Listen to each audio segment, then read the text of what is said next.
ఎందుకు ట్విట్టర్లో ఎవరైనా ఒక కమెంట్ పెడితే భయం ముఖ్యమంత్రి గారికి, తెల్లారికల్లా అరెస్ట్ వస్తుంది ఇంటికి. ఫేస్బుక్లో ఎవరైనా ఒక వీడియో పెడితే భయం ముఖ్యమంత్రి గారికి, తెల్లారికల్లా పోలీసు వాళ్ళు వస్తారు.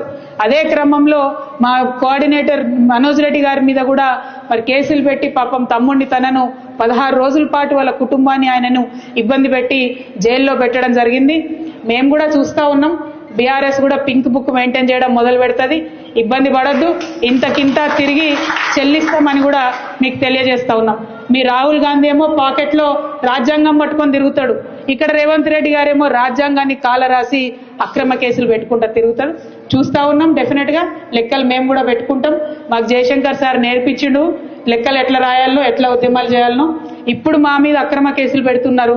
మా కార్యకర్తలను కాపాడుకుంటూనే మీ లెక్కలు కూడా తీసి ఇంతకింత మేము అధికారంలోకి వచ్చినాక తప్పకుండా తిరిగి చెల్లిస్తామని ఈ ప్రభుత్వానికి హెచ్చరిక చేస్తూ మరి కార్యకర్తలందరి పక్షాన బీఆర్ఎస్ పార్టీ నిలబడి ఉంటుందని చెప్పి మీకు మరొక మారు భరోసా ఇస్తూ థ్యాంక్ యూ. జై తెలంగాణ, జై కేసీఆర్, కేసీఆర్ గారి నాయకత్వం, జై బీఆర్ఎస్, జై బీఆర్ఎస్.